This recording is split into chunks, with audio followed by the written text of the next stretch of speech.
Hello, and welcome to the Venue Coach Blueprint for Owners. I'm Kyle Labar. This podcast is all about helping you fill your wedding venue with more bookings, earn more from each one, and keep your customers happy for a long time.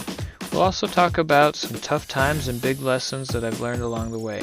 Let's dive in together and make your venue the best spot for weddings. Hey everyone, welcome to another episode of the Venue Coach. Today's episode I am focusing on pricing strategy. So, a couple of episodes back, I talked about how to present seasonal promotion pricing, that sort of thing.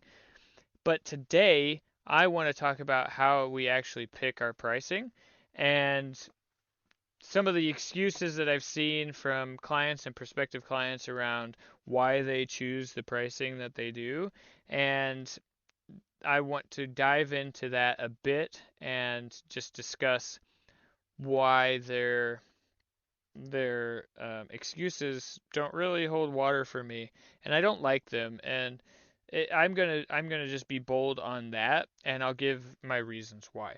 So first, the way that we picked our pricing when we first bought the Black Oak was we did a market analysis and we looked at comparable venues in our area and did an average of the price that everybody else was doing and said, okay, we'll start there.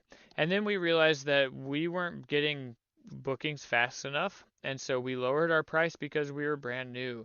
We didn't have anything on the calendar, and we needed to get things on the calendar in order to start cash flowing and bring our business up to speed. So we lowered our price, started building that up, and then we have been raising our prices ever since, incrementally over time.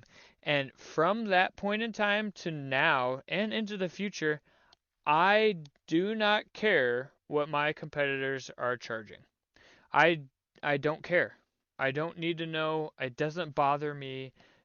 There's, you can say, well, Kyle, what about market sustainability or what the market is demanding or this, that, and the other?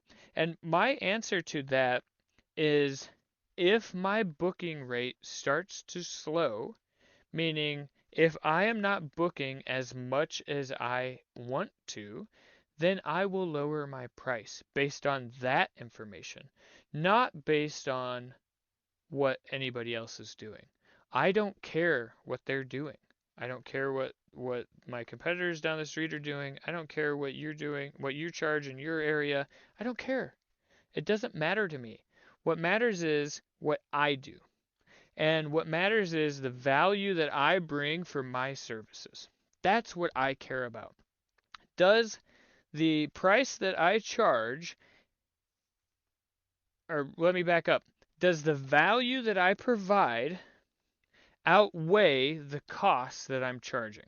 And if that answer is true, or at least the cost and the value are equal, then I will continue to get bookings.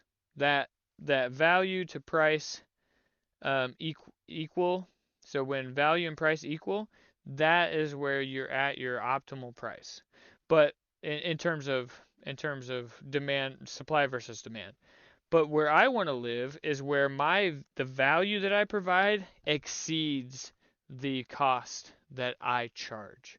And so what I focus on, instead of worrying about what Joe Schmo down the street venue is doing in terms of their price and whatever, I focus on what am I doing or not doing that is valuable or not valuable to my clients. What actively keeps them from booking? What passively keeps them from booking? That's what I'm looking for. So the question then becomes in my mind when we're discussing our pricing, when we're trying to figure out what to do, if we, and at this point now, we don't really have that. We just have our plan in place and we do it as we see that it's possible. And we might be a little slow on the uptake of raising our prices, and that's okay. So what we look for is the only I'll say this as a disclaimer. The only time I care what my competitors are doing is when they are doing something that devalues themselves. So I've seen venues that will make bride and grooms, like nice venues that are not DIY, make make the couples and their families pick up the tables and chairs. I've seen that. And with my own eyeballs, I've seen that. And so I look for things like that. I couldn't tell you what that venue charged. I don't care. I truly don't. But I can tell you that the value that they gave at that moment was not the value that we give. And so that's what that I compare myself against. So I look for the things to avoid doing from the competitors and myself, and how can we improve and make more value. So that's what we look for in terms of the pricing. Now, I have talked with other venue owners and prospective clients of mine who I'm thinking of one individual had a small venue in a small town. And this individual told me that, oh, I don't want to charge more than a couple $100 for a wedding because I don't want to lose business to people in town. And my whole thought, and you know what, you can operate your business however you want, but what he wanted when he was trying to hire me to help him with his marketing efforts and everything, he wanted a unicorn. And so what I mean by that is he wanted me to work some magic where I could get him tons and tons of business, or just two or three more bookings a month sort of thing, with basically no dollars in terms of ads and things like that, because it couldn't be any dollars because he wasn't making anything on the events that he was booking. So he was booking, and it's just a couple $100 is what he was charging. And so I unfortunately I couldn't help him out because he didn't want to actually be helped. That's what it boiled down to. He wanted to keep the price where it was, and my recommendation was to raise prices. And here's the thing. I want to challenge an assumption. That the assumption is that when you raise your prices, you are doing something unethical.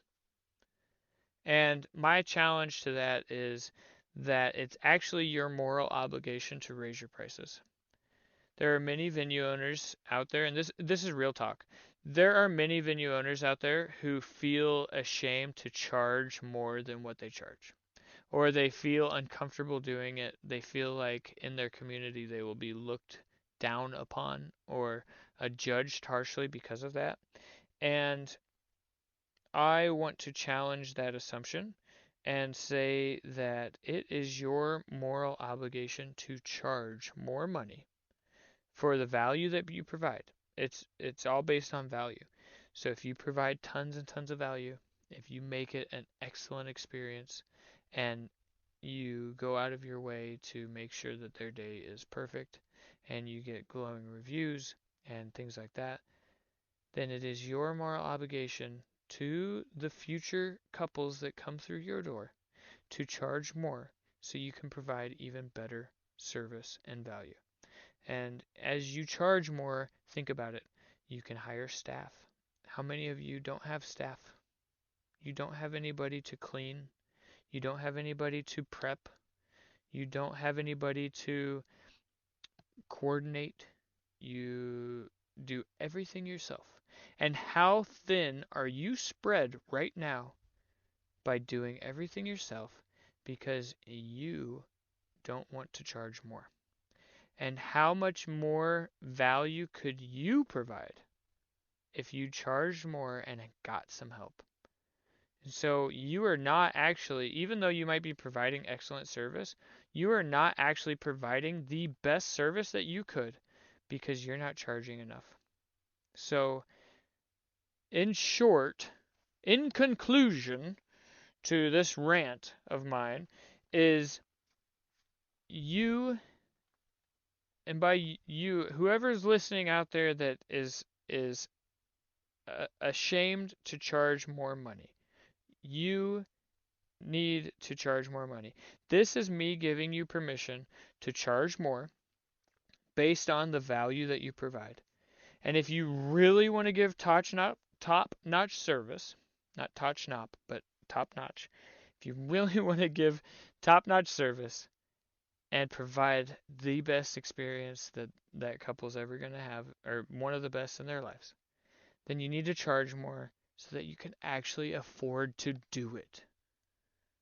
Please let this be your your conscience. Let this be your motivation. I will be your cheerleader. Please raise your prices. Do more. Be more valuable. Offer more. That's how you can raise your prices. That's how you can charge more. And then do it. Give as much service and value as you can. And as you do that, the crazy thing is, as you provide more value and you charge more, you get more valuable clients. You get people who are easier to deal with, that are less stressful. So not only do you have more money to take stress off of your plate in terms of the work that needs to be done, but you also are getting a higher caliber client. And so that's a nice side benefit of raising your prices. So the disclaimer to all of this is, if your value isn't there, raising your prices will damage you. It will hurt you. And so the thing that you need to figure out before then is, what can I do to provide better service? So to wrap up, again, I'm wrapping this thing up again, is when you are going to look at your pricing structure, how do I price this thing out? My challenge is, instead of looking at what everybody else is doing, because here's the secret. Few people know what they're doing when they're picking their pricing. They're trying to just go off of what everybody else is doing and assuming that, well, if everybody else is pricing it this way, then that must be it. Uh, most most people don't know what they're doing. So instead of looking at what everyone else is doing, beyond a reason, like if you're just starting out and you don't have any idea, start there and then figure it out. But you've been in business and you know what other people are doing and that sort of thing, I challenge you. You are in competition with yourself. How can you get better? Provide more value.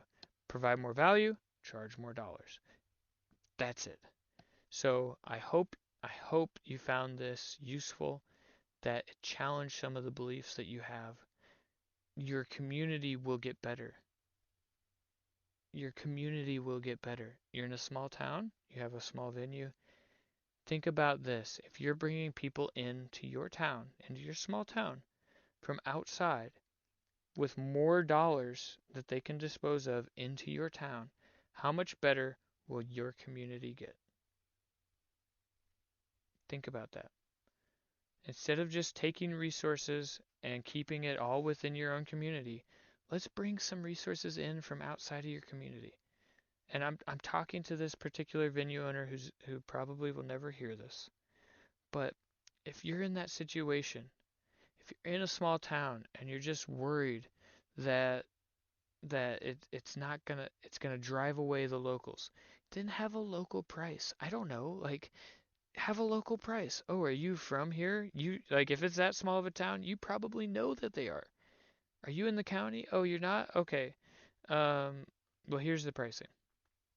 You know, you get a local discount. You can do that. It's your business. Do it. And if they're coming from outside of the local area, then charge them more.